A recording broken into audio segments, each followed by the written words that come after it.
Okay, let's practice solving linear equations. So I got three equations here. It's kind of like going to a restaurant and asking for the, not so mild, the mild, and the spicy flavors, right? I have an easy problem, a medium, and a more challenging problem. So we're going to do three little problems here. I would suggest that if you are studying equations that you kind of use this as a little pop quiz here, okay?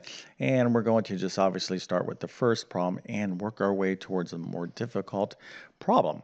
Okay, so we're going to do that all in a second, but first let me go ahead and quickly introduce myself. My name is John. I'm the founder of TabletClass Math, also a middle and high school math teacher, and over many years I've constructed what I like to believe is one of the best online math programs there is. Of course, I'll let you be the judge of it, but whether you need to take a complete full online math course, I can help you, or if you need assistance in a class you're taking, I can help you. So in my math program, I have tons of courses. All those courses include complete, full, detailed, comprehensive lessons, and I teach you how to solve the most common middle and high school math problems you're going to see. Okay, literally solve thousands of problems, all video based, very comprehensive and detailed. Now, if you are a math student in a class, which I kind of assume that you are, I got to stress to you over decades of teaching math, there is no better indicator on how a math student is going to fare in their class than notes. Okay, one thing that I just truly believe, those students that have great math notes almost always have great math grades, and the reverse is true. Those students who struggle taking math notes don't take math notes. Maybe they don't think note taking's important. You kind of get the idea. Guess what? They're going to find out that note taking is critical. You absolutely need to take excellent notes. So take a look at your notes, see how where you can improve. There's always room for improvement. If you're not taking notes, this is the easiest thing you can do to help you improve in math. Okay, but in the meantime, you need something to study from. So I actually offer notes. Those would include pre-algebra, algebra 1, geometry, algebra 2, and trigonometry. Very detailed, comprehensive notes. You can find a link to those in the description of this video as well. Okay, so here is our three flavors of linear equations. Here we're going to do an easy, medium, and a hard problem. So let's get to it. And before I solve these, again, if you want to pause the video and kind of just see what you can do, I think that would make it more interesting. But let's get to our easy problem. Now, again, I got to come up with all types of easy problems. So this is kind of like a random pop quiz, right? So what we're going to try to do here is solve for y. And this is an example of what we call a one-step equation. One step meaning, guess what? How many steps is it going to take to solve this problem? Wow, you guessed it, one step, okay? So the objective here is to solve for the variable y, or get y by itself. So how can I get y by itself? I got a negative 6y here. I got this negative 6 in front of this y. This means negative 6 times y in algebra speak, if you will. So to get y by itself, if I take this and I divide this by a negative 6, negative 6 divided by negative 6, anything divided by itself is what? 1. So I get a 1y here, and it's okay. We don't need to write 1y. That's the same thing as y. Okay, so just so you know, 1y is equal to y. It means the same thing, like x here really means 1x, but we never really write that 1. Okay, so when you see a variable by itself, like g, that is the same thing as a 1g. Okay, so this is how we're going to get to this being just a y over here. But here's the main principle in algebra. Whatever you do to one side of an equation, okay, whatever step you take, you must do the exact same step on the other side. So if I'm going to divide this side of the equation by a negative 6, I must divide this side of the equation by a negative 6. Now, when I do that, again, anything divided by itself is going to be 1. Okay, so it's going to give me a y. And then 12 divided by negative 6 is negative 2. All right, and if you got this problem right, go ahead and give yourself a happy face, a few stars, maybe 100% and an A plus, right? Don't you love it when you get those things on your paper? Well, I tell you, I used to love dishing those things out. no teacher likes to give like an F or D. That's not fun. Okay. Anyways, so if you got that problem right, okay, that's great. Okay. If you made a little error because you weren't really up to speed on the rules of your positive and negative numbers, well, when you're solving equations, you need to know how to work with positive and negative numbers. All this you can find additional videos on my YouTube channel in my pre-algebra playlist. I actually um, did many years ago. I think that video has at least 2 million plus views. It's crazy. This was one of my first kind of viral math videos on the rules of positive and negative numbers. So make sure you understand how to work, how to add, subtract, multiply, and divide positive and negative numbers, okay? So when you're working with equations, you need to know that. But for example, if you said this was positive 2, but you still understood the steps, but you got a little confused with the positive and negative number business, well, that was pretty good. Okay, but remember, you need to understand how to work with positive and negative numbers to really be successful in solving equations. Okay, so that was our first easy problem. Now let's move on to something a little bit, uh, more interesting, right? So this is our medium level problem. And how do we approach this? Well, like the last problem had one step, okay, to be able to solve. Well, this is going to take more than just one step, okay? So the first thing we need to do is deal with this. Anytime you have a number outside of parentheses in an equation, we need to learn what to do here, right? And this is an example of where we need to use the distributive property. This is one of the most important properties there is in solving linear equations, basic algebra. You need to understand the distributive property. A lot of students confuse this. So let's just quickly do this over here to the side, and then we'll get back to this equation. So 2x, here, let me write it this way. So 2 times x plus 1. Okay, so if you think you know the distributive property, go ahead and distribute this 2, okay, here. So here's where a lot of students would do. They would go, oh, this is 2x plus 1. All right, now let me be honest with you, okay? To be honest, I want you to be honest with me. Did you do this, okay? I bet you at least 70% of you out there, maybe not that, maybe 60%, who knows? Many of you, at least half of you, did, made this error, okay? So that is incorrect. But many students make that error because they don't really know how to use the distributive property, or they forget, okay? The distributive property, we've got to multiply this 2 times this x and this 2 times this 1, okay? So that's going to be 2x, 2 times x is 2x, plus 2 times 1 is 2. This is correct. This is not correct, okay? So again, why am I bringing this up? Because when you've graded 10 million papers, quizzes, test exams, over decades of teaching mathematics, you see things, right? You see patterns, you see trends. That's where, in my math help program, I really try to prevent students from having problems because I already know where most students are going to have, trouble, learning, or making errors. So just, you just see the trends through experience. Okay, so the first thing is when you have a number outside of parentheses, we always have to apply the distributive property so it kind of work with the situation. So by doing this, okay, we get this here.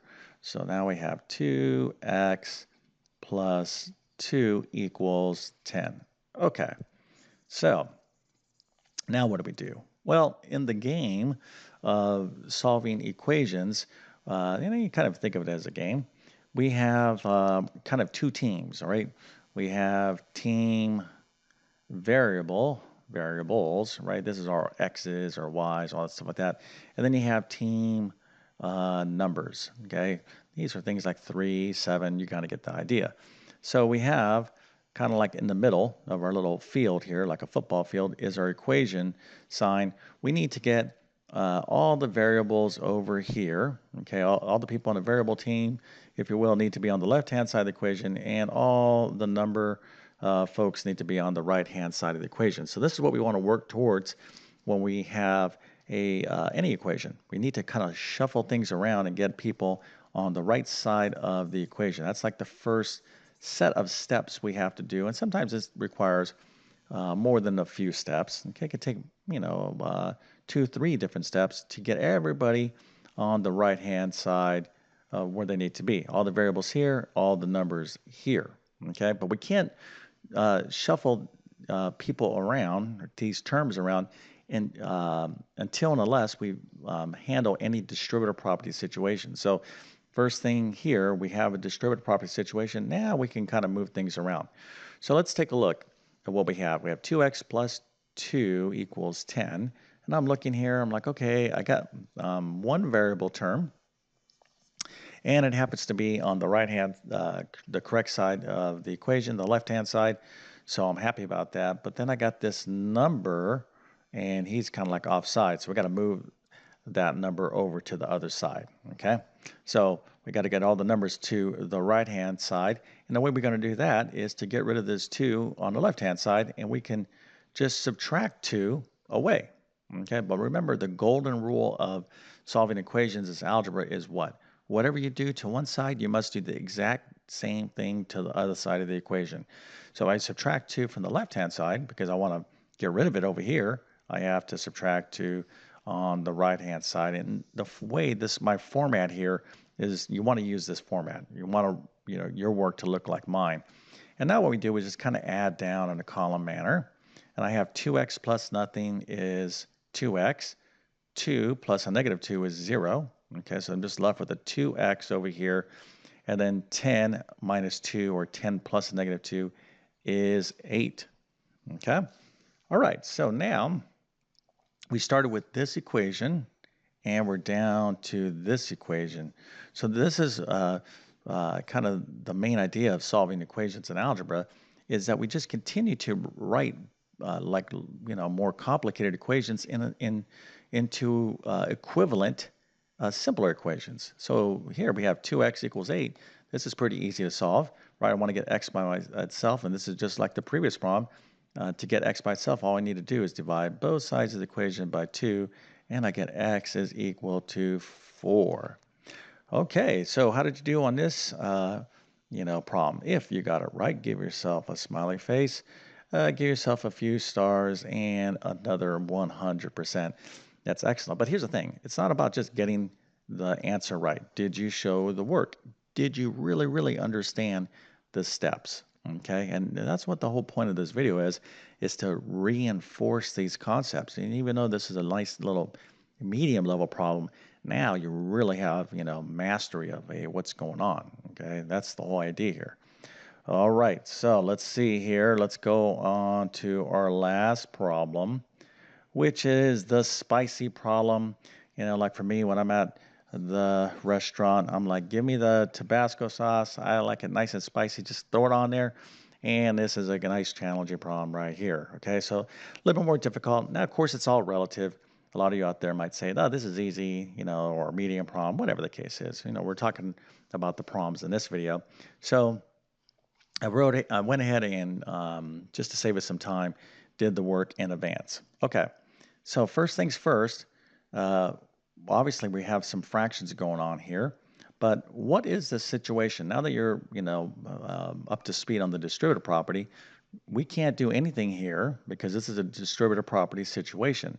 So I need to take this negative 1/3 and distribute to this. So I have to multiply here and multiply there. Of course, that means that you need to know a little bit about fractions, right? So negative 1/3 times 4g, okay, we're solving for the variable g here, is negative 4/3 g. Now, if you don't understand that, go back and review fractions. You can find all that in my pre-algebra playlist. All right, so negative 1/3 times a negative 6, all right, negative 1/3 times negative 6, or 6 over 1, will of course be what? Well, that's going to be a positive 2. Negative times negative is positive. That's 6 over 3, or a 2. Okay, so I did a distributive property. I have this 1/5 g over here. So again, remember what I just got done saying. We need to get all the players on the right hand, their correct side of the equation. I need all the variables to the left and all the numbers to the right. So, what's going on here? Well, this is a variable. It needs to be over here. And this is a number. It needs to be over here. So we got to, shuffle things around here a little bit. And let's deal with moving that 1/5 g over this way. Okay, so just like the previous problem, how do I move one term to the other side of the equation? I either add or subtract it away. So in this case, I have a positive 1/5 g, so I'm going to subtract a 1/5 g on the right-hand side of the equation. But remember, whatever I do on one side of the equation, I must do the exact same thing on the other side. And notice how I'm working, okay, the format. This is the way you want to work, okay? The exact same way. So now, when I do that, I got to figure out, I got to kind of add down in a column manner. So I have negative 4/3 g minus a 1/5 g. I got to figure this out. That's the result of these two here. So we'll figure that out in a second. Plus 2, and now 1/5 g plus a negative 1/5 g, they cross cancel each other, and I'm left with 0. Okay, and that's perfectly fine. The main idea is that I got rid of this 1/5 g over here. All right, so now let's go down here and think about how am I going to simplify this? Well, you have the fraction negative 4/3 g minus 1/5 g. I have to figure out what minus 4/3 minus 1/5 is. Okay, this is just a basic fraction problem. And you can see here that we need to know about subtracting fractions. You need to know about the LCD. Now, again, just a reminder, if you're not strong at working with fractions, you need to know fractions to work with equations. So, working with equations so far, you need to know the distributive property for sure. You need to know positive and negative numbers for sure. And you need to be an expert at fractions for sure. Okay, so anyways, in this particular problem, the lowest common denominator is 15. And let's go down here and just see the result of switching each or rewriting each one of these fractions such that its denominator is 15. Again, I don't want to go on too many tangents. Review fractions if you don't really understand what I'm doing, okay? So I'm going to multiply this by 5, right, to get the LCD, this by 3, and this by 3. And when I do that, I get these fractions here, okay? So now I have my lowest common denominator. All right, and I guess I could put some parentheses, some grouping symbols around that. Again, I'm doing it. It's like solving math problems. Equations are like solving problems within problems, right? So just, take as much paper. We always work with pencil, okay, not pen, and just write as many steps as you need to show all your work. All right, so when I do this, now I can just add the numerators, all right? And that's going to be negative 20 minus 3, or negative 20 plus a negative 3. So it's negative 23 over 15g. Finally, we got that done. Plus 2 equals 0. So that's where I'm at now in this equation. So just taking an assessment, I got all my variables to the left, but I don't have all my numbers to the right. So that's why I got to get this 2 and scoot that guy over here. Okay, now how do I do that? Well, I'm going to subtract it away from the left-hand side, just as I did with all the previous steps. Okay, moving one term from one side of the equation to another.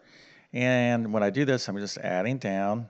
Okay, again, you're thinking in this manner. So negative 23 over 15g plus 0 is negative 23 over 15g. And if I misspoke previously, I don't know if I did, please forgive me. Okay, but hopefully you can just kind of understand what I'm saying by just looking at what I'm writing, right? So positive 2 plus a negative 2 is 0, and 0 plus a negative 2 is negative 2. So we're almost there. So now this equation here, this is a one-step equation. Yes, it involves some fractions of positive and negative numbers, but we took this equation way up here, okay, and we're able to kind of rewrite it with all these steps that we just did into this equation. Okay, so we're almost there. So the objective is to solve for g. I want to get g by itself. So I can get a 1g, a positive 1g. Well, anytime you have a fraction like this, negative 23 over 15, just multiply that fraction by the reciprocal. That means just flip this guy upside down. All right, when I flip it upside down, let me get rid of this here. Oops, didn't want to do that. All right, so if I flip this fraction, negative 23 over 15, I get negative 15 over 23, right? So that's what I want to multiply this side by, because this reciprocal times this fraction, when you do that work, is going to be a positive 1, okay, or a 1g or just a g. Okay, that's what I want, right? That's what I'm trying to do. That's this going to be the solution to the equation. But again, the golden rule of algebra, whatever I do to one side of the equation, in this case, multiplying by this negative 15 over 23, that's how I got my g here. Well, as long as I multiply the other side with the exact same fraction, then I won't break the equation. So here, we got to, of course, know how to multiply fractions. This is negative 2 over 1. And we just multiply across, so negative 2 times negative 15 is positive 30. 1 times 23, positive 23. And there is our answer. So if you got that right, definitely give yourself a big old smile. Maybe put some like things like that. And, like you're totally awesome, 1000%. You did amazing, right? That's excellent. All right, so just a quick review of the real, foundational principles of solving linear equations. Okay, remember the secret to learning anything is really understanding the concepts from the ground up. Understanding, like an easy problem. Yeah, it's easy to do mechanically. I could just go, bro, yeah, just do that, boom. That's not the point. Like really understanding the principles, because once you understand the principles, it's much easier to reapply those principles in a little bit more challenging environments. Okay, and this is kind of the method to learn. Not just anything, but specifically mathematics. And remember, math builds upon itself. This is where a lot of students have a difficult time in math because I think they have this false sense of like. Math, I learned this and then I learned this and then I learned this, and they don't seem interrelated. So if I fail here, well, I can just do good here and fail there and do good here, here, here. It doesn't work that way. In math, everything counts and everything builds upon itself. All right. Okay, so in some way, if you found this video entertaining or helpful, please consider smashing that like button. I very much appreciate that. And if you're new to my YouTube channel and have not yet subscribed, hopefully you will. If you like my teaching style, I literally have hundreds of videos.